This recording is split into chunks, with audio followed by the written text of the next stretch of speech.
তো দেখ, আজকে যেটা ডিসকাস হবে সেটা হচ্ছে সলিউশনের টপিক 3 পার্ট।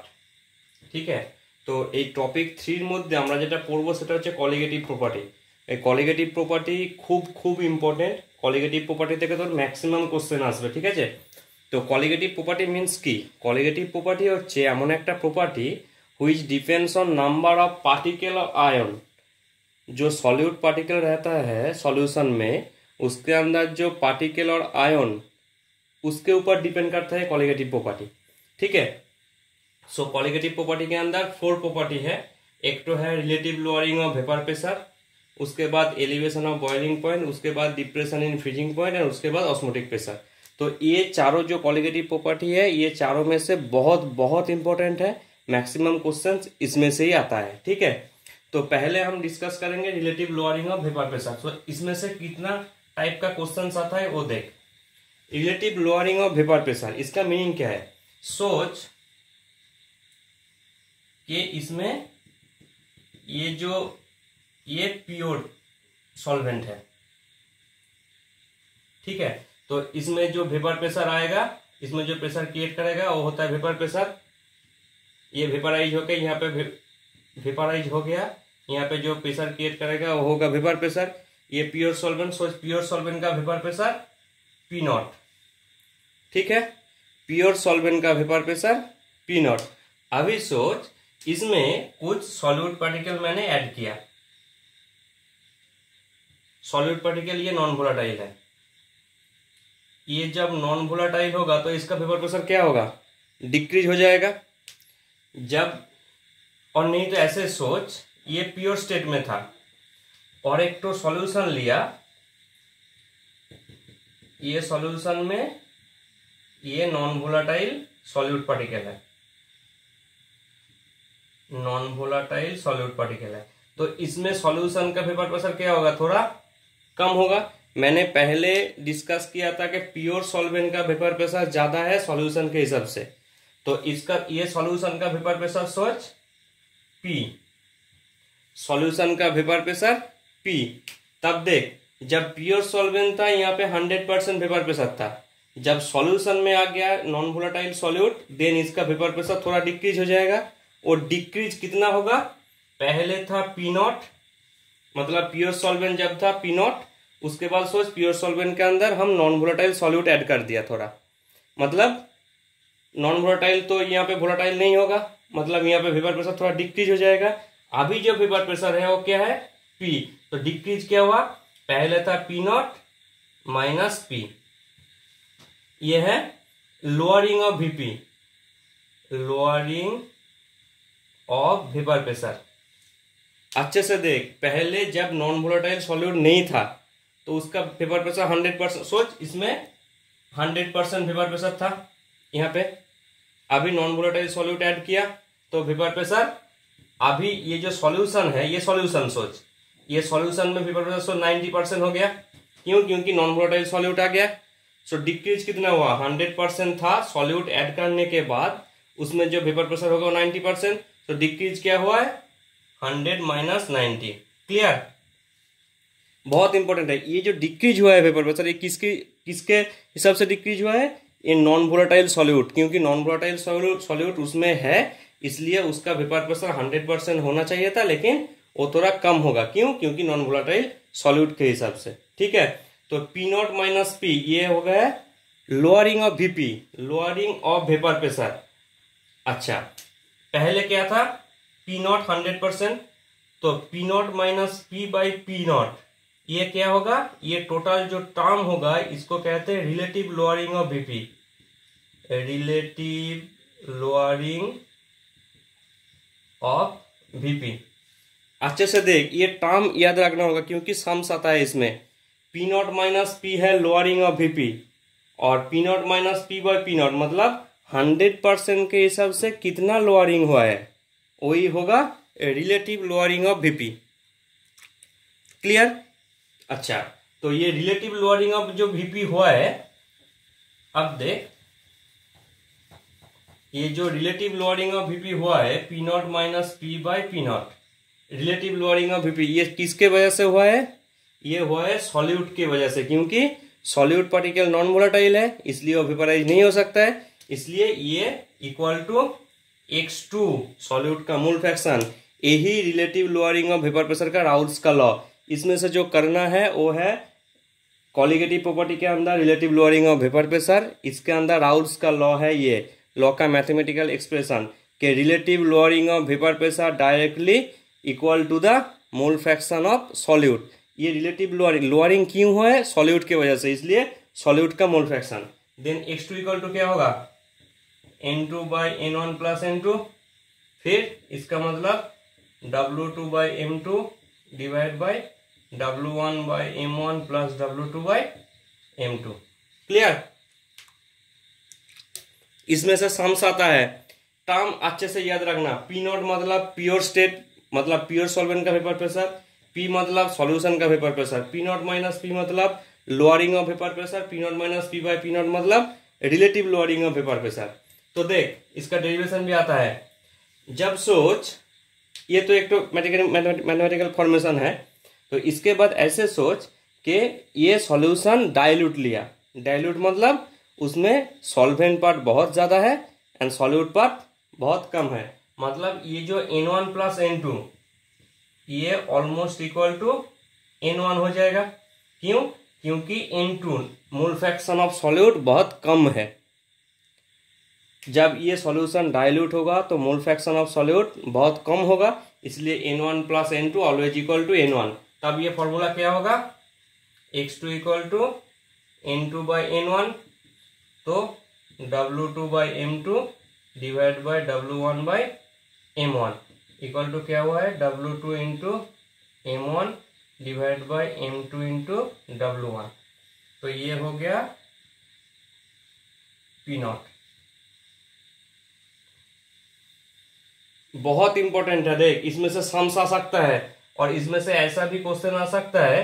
ये m2 क्या है? m2 है molecular weight of solute. Molecular weight of solute का डेरिवेशन भी आ सकता है from relative lowering of vapour pressure, तो ऐसे कैलकुलेट करना होगा। मॉलिक्यूलर वेट ऑफ सॉल्यूट का सम्स भी आ सकता है, तो ये फॉर्मूला यूज करना बहुत इंपॉर्टेंट है ये। ठीक है, सो कॉलिगेटिव प्रॉपर्टी के अंदर पहला जो प्रॉपर्टी था वो है रिलेटिव लोअरिंग ऑफ वीपी, उसके हिसाब से राउल्स का लॉ है ये, उसका डेरिवेशन है ये, और मॉलिक्यूलर वेट ऑफ सॉल्यूट का डेरिवेशन भी यही है, और सम्स भी आ सकता है मॉलिक्यूलर वेट ऑफ सॉल्यूट का।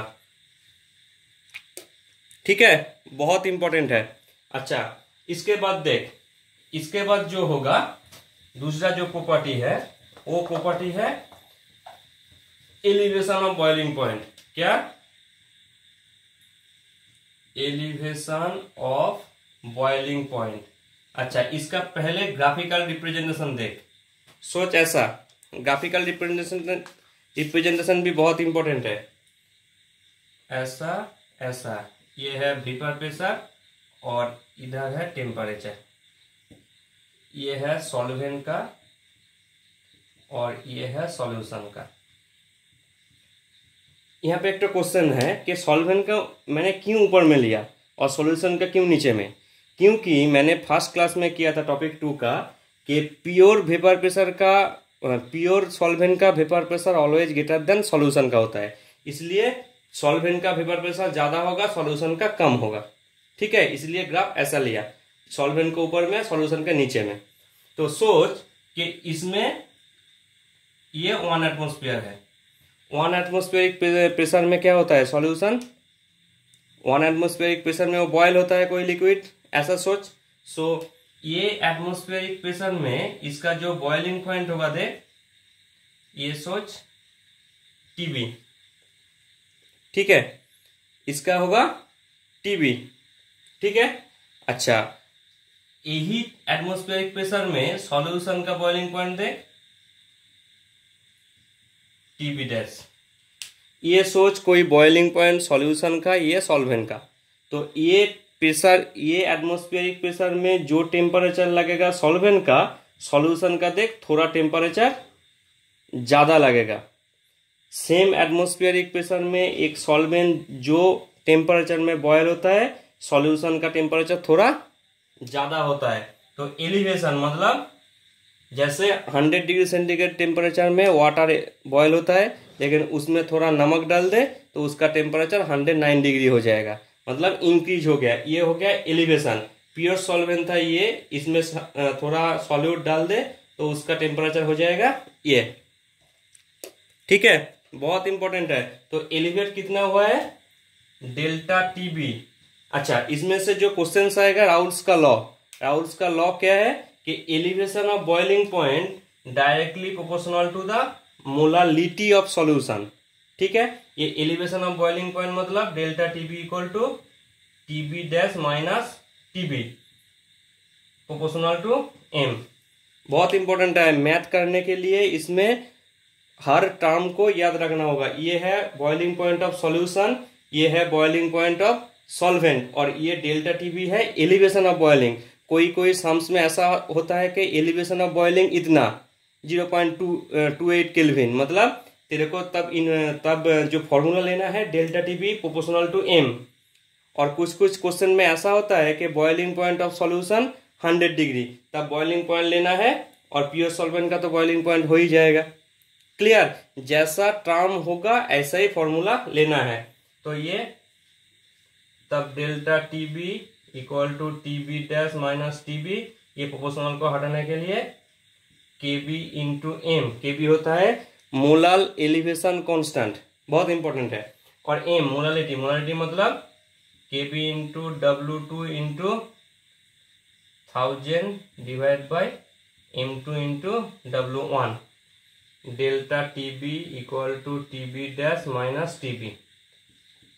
ये है मैथमेटिकल फॉर्मेशन, बहुत इंपॉर्टेंट है। इसमें से सम्स आएगा जैसा जैसा, ये देख, ये है wait of solute, molecular weight of solute, और ये है वेट ऑफ सॉल्वेंट मोलालिटी वाला।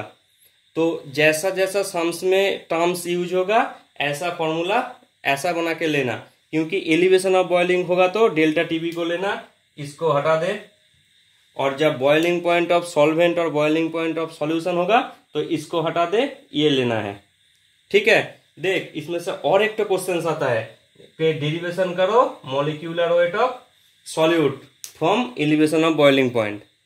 क्वेश्चन अच्छे से याद रख। पहला क्वेश्चन आता है राउल्स का law elevation of boiling point, ये है राउल्स का law, elevation of boiling point directly proportional to the molality. अच्छा, सेकेंड क्वेश्चन आता है ग्राफिकल रिप्रेजेंटेशन से राउल्स का लॉ डेरिवेशन। थर्ड क्वेश्चन आता है molecular weight, calculate the molecular weight of solute from Raoult's law, तो ये डेरिवेशन करना है। नेक्स्ट क्वेश्चन जो आता है सम्स आता है। सम्स ऐसे भी आता है कि एलिवेशन ऑफ बॉइलिंग को कैलकुलेट करो, नहीं तो बॉइलिंग पॉइंट ऑफ सॉल्यूशन को कैलकुलेट करो, बॉइलिंग पॉइंट ऑफ सॉल्वेंट का कैलकुलेट करो, मॉलिक्यूलर वेट ऑफ सॉल्यूट का कैलकुलेट करो। ठीक है, सो एलिवेशन ऑफ बॉइलिंग पॉइंट से इस टाइप का क्वेश्चन आएगा, बहुत इंपॉर्टेंट है। अच्छा, इसके बाद देखो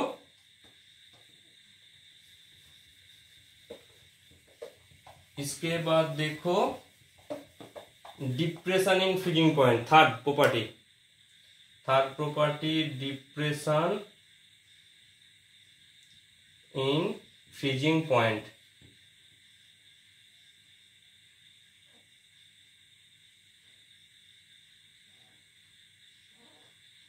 इसमें वेपर प्रेशर और इसमें टेम्परेचर, ये सॉल्वेंट का और ये सॉल्यूशन का। देखो ये जो पार्ट है, ये पार्ट लिक्विड पार्ट, ये पार्ट लिक्विड पार्ट और ये पार्ट सॉलिड पार्ट। ठीक है, सोचो ये एटमॉस्फेरिक प्रेशर में ये सॉल्वेंट फ्रीज किया, मतलब सॉल्वेंट का टेम्परेचर ये है फ्रीज, मतलब ये सॉलिड पार्ट है, तो ये टेम्परेचर में सॉल्वेंट फ्रीज हो गया।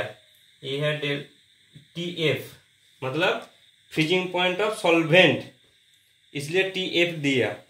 तो देखो जो टेम्परेचर में सॉल्वेंट फ्रीज होता है और सॉल्यूशन का टेम्परेचर थोड़ा कम होता है, मतलब ये पार्ट होता है, ये पार्ट है सॉलिड पार्ट और ये पार्ट लिक्विड पार्ट। तो जो एटमॉस्फेरिक प्रेशर में जो टेम्परेचर में सॉल्वेंट फ्रीज होता है, सॉल्यूशन का टेम्परेचर थोड़ा कम हो जाता है, तो ये होगा TF dash. Just elevation of boiling point का उल्टा। एलिवेशन ऑफ बॉइलिंग पॉइंट में क्या था, सॉल्वेंट का 100 डिग्री था और उसमें नमक डाल दिया तो उसका बॉइलिंग पॉइंट 109 हो गया। और ये डिप्रेशन इन फ्रीजिंग पॉइंट मतलब सोचो कि 0 डिग्री सेंटीग्रेड टेम्परेचर में कोई प्योर सॉल्वेंट वाटर फ्रीज होता है, उसमें हम नमक डाल दिया तो क्या होगा, उसका टेम्परेचर थोड़ा डिक्रीज हो जाएगा। सो इसमें से राउल्स का जो लॉ है, जैसा जैसा question elevation of boiling point पे है, डिप्रेशन इन फ्रीजिंग पॉइंट पे भी सेम क्वेश्चन है। कि पहला क्वेश्चन है राउल्स लॉ, वहां पे था एलिवेशन ऑफ बॉइलिंग, वहां पे था delta TB proportional to M, यहाँ पे है डेल्टा टीएफ मतलब depression in freezing proportional to M. So proportional को हटाने के लिए equal to K F into M, वहां पे था के बी इंटू एम, यहाँ पे के एफ इंटू एम, ये भी मोलल कांस्टेंट है। तो के एफ मोलालिटी मतलब W2 into 1000 divide by M2 into W1। देखो डेल्टा टी एफ मतलब TF माइनस TF। अच्छे से देखना, यहाँ पे भी जो सम्स आएगा सेम क्वेश्चन। देख पहला क्वेश्चन है राउल्स का law depression in freezing point से ये, दूसरा क्वेश्चन है ग्राफिकल रिप्रेजेंटेशन, तीसरा क्वेश्चन है मॉलिक्यूलर वेट ऑफ सॉल्यूट का कैलकुलेशन फ्रॉम राउल्स लॉ, ये कैलकुलेशन। फोर्थ जो क्वेश्चन है कि सम्स जो आएगा कैलकुलेट करो मॉलिक्यूलर वेट ऑफ सॉल्यूट, और नहीं तो क्या क्वेश्चन आएगा, इसमें से ये सम्स आ सकता है डेल्टा टी एफ। जैसा जैसा सम्स आएगा वो टर्म को याद रखना। ये है डिप्रेशन इन फ्रीजिंग, ये है फ्रीजिंग पॉइंट ऑफ सॉल्वेंट, ये है फ्रीजिंग पॉइंट ऑफ सॉल्यूशन। ठीक है, बहुत इंपॉर्टेंट है। जब डिप्रेशन इन फ्रीजिंग आएगा क्वेश्चन पे तब ये नहीं लेना है, जब कोई फ्रीजिंग पॉइंट ऑफ सॉल्यूशन होगा तब ये नहीं लेना है, ये इक्वेशन लेना है। जैसा जैसा सम्स आएगा ऐसा ऐसा इक्वेशन हम लेंगे। इसमें से भी सम्स आता है, बहुत इंपॉर्टेंट है। ठीक है, तो इसमें से क्या क्वेश्चन आएगा, एलिवेशन ऑफ बॉइलिंग पॉइंट से question number 1 Raoult's law, question number 2 graphical representation, number 3 calculation of M2, elevation of boiling point से भी सेम क्वेश्चन और डिप्रेशन इन फ्रीजिंग पॉइंट से भी same question. Number 4 sums math आएगा। Number 5 definition of KB और KF। Number 6 meaning of KB और KF। ये KB और KF का जो डेफिनेशन है वो डेफिनेशन समझ में जब आ जाएगा तब इसका मीनिंग भी समझ में आ जाएगा। ऐसा क्वेश्चन भी आता है कि वाटर का KB का वैल्यू 0.52, इसका मीनिंग क्या है, KB का जो डेफिनेशन है उसका मीनिंग वही है, जस्ट वहां पे वाटर लिखना है। ठीक है, बहुत इंपॉर्टेंट है। अच्छा, इसके बाद फोर्थ जो कॉलिगेटिव प्रॉपर्टी है वो होता है ऑस्मोटिक प्रेशर वाला।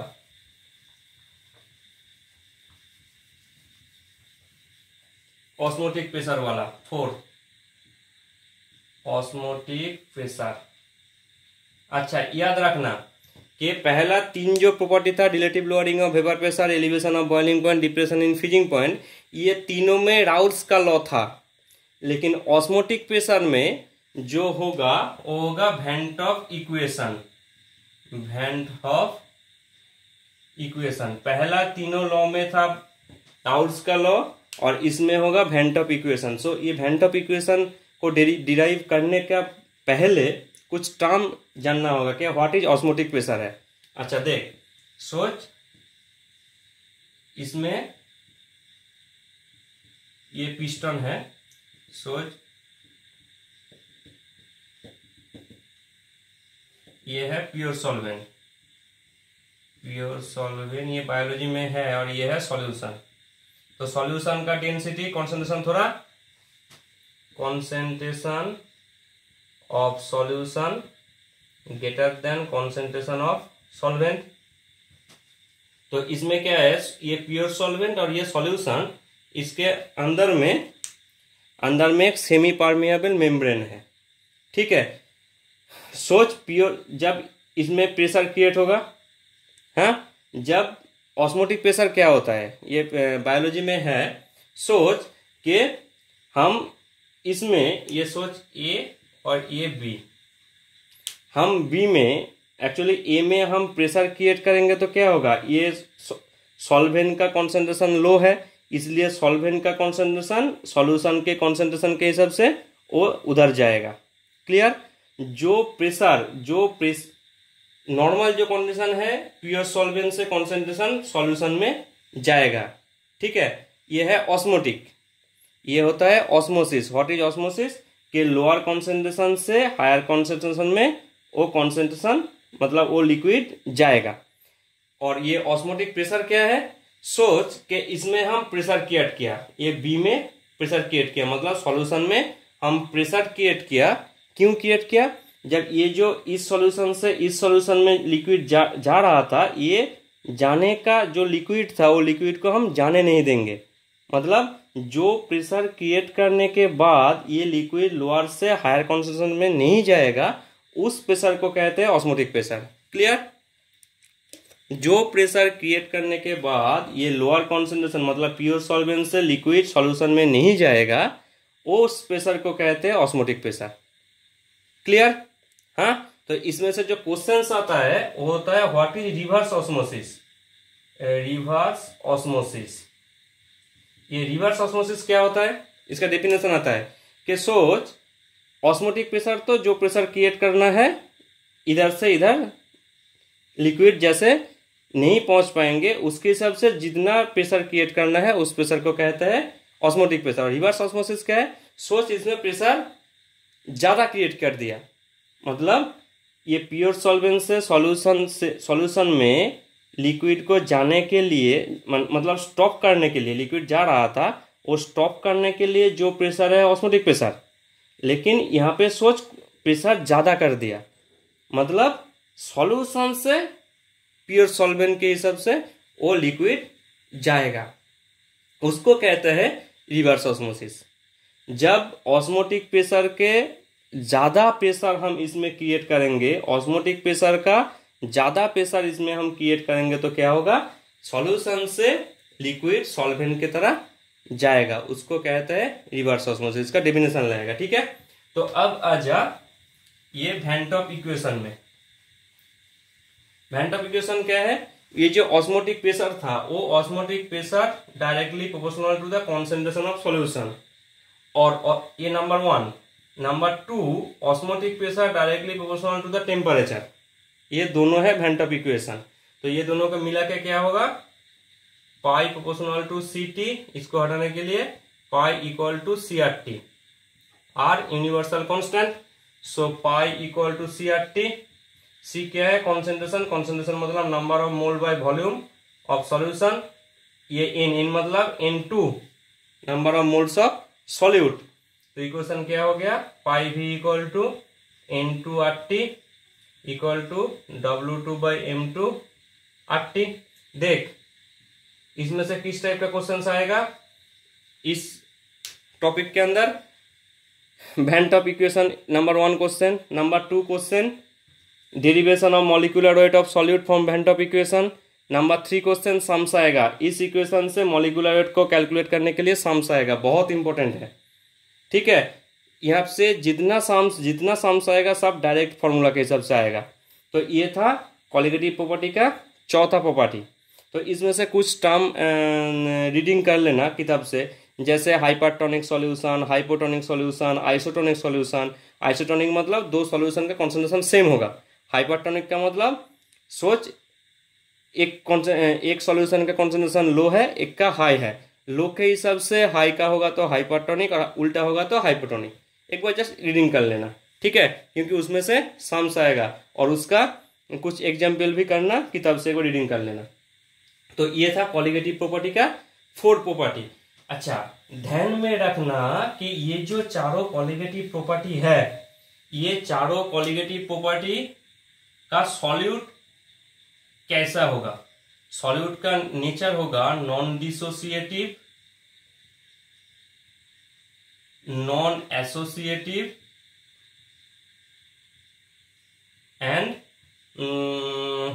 नॉन डिसोसिएटिव, नॉन एसोसिएटिव और जो होगा और होगा non volatile. Solute non dissociative, non associative, non volatile होगा तो ये चारों प्रॉपर्टी जैसे P not minus P by P not equal to x2। अच्छा, ये number 1। Number 2, delta T B equal to K B into M. Number 3, delta T F equal to K F into M. Number 4, pi equal to C R T. ये चारों जो colligative property है, ये चारों colligative property का solute particle non dissociative, non associative, non volatile होगा। तो उसका एग्जांपल क्या है, जो साम्स आएगा वो साम्स का सॉल्यूट पार्टिकल क्या दिया हुआ है वो अच्छे से देखना, नहीं तो गड़बड़ हो जाएगा। ठीक है, जैसे ग्लूकोज हो सकता है, यूरिया हो सकता है, ये सब नॉन डिसोसिएटिव, नॉन एसोसिएटिव है। उसके हिसाब से जब कोई साम्स आएगा तो ये फॉर्मूला यूज करना। अभी सोच कि कोई साम्स में सॉल्यूट पार्टिकल NaCl दे दिया, नहीं तो MgCl2 दे दिया, नहीं तो BaCl2 दे दिया, नहीं तो फेनॉल दे दिया। जब ऐसा कोई सॉल्यूट पार्टिकल का साम्स आएगा, जब ऐसा कोई सॉल्यूट पार्टिकल का मैथ आएगा, तब ये जो फॉर्मूला है, इस फॉर्मूला को एक आई ऐड करना, P not minus P by P not equal to I into x2, delta T B equal to I into K B into M, delta T F equal to I into K F into M, और pi equal to I into C R T. ये देख, पहले topic 3 में अच्छे से ध्यान में रखना, जो सम्स प्रैक्टिस करना है हर टॉपिक से, उसमें सॉल्यूट पार्टिकल को ध्यान में रखो कि सॉल्यूट पार्टिकल ग्लूकोज, यूरिया ऐसा होना था, तब ये फॉर्मूला यूज होगा। जब भी solute particle NaCl, MgCl2, BaCl2, phenol ऐसा कुछ होगा, देन हर फॉर्मूला के साथ एक आई ऐड करना होगा। ये आई क्या है, ये हम नेक्स्ट वीडियो में आ रहा है। तो अभी जो करना है, ये जो चारों कॉलिगेटिव प्रॉपर्टी था, वो प्रॉपर्टी जो सम्स करना है, वो सम्स में याद रखना कि सॉल्यूट पार्टिकल कैसा दिया हुआ है, मतलब वो सॉल्यूशन कैसा दिया हुआ है, ग्लूकोज का सॉल्यूशन या यूरिया का सॉल्यूशन या NaCl का सॉल्यूशन। जब भी ग्लूकोज और यूरिया का सॉल्यूशन होगा, देन ये फॉर्मूला से तुम सम्स अभी प्रैक्टिस करना। जब भी NaCl, MgCl2, BaCl2, फेनॉल ऐसा कुछ सॉल्यूशन आएगा, देन वो सॉल्यूशन को अभी प्रैक्टिस मत करना उसका सम्स। वो सम्स हम नेक्स्ट वीडियो में दिखाएंगे कि कैसा होता है। ठीक है, तो जैसा जैसा बोला है ऐसा ही करो पहले।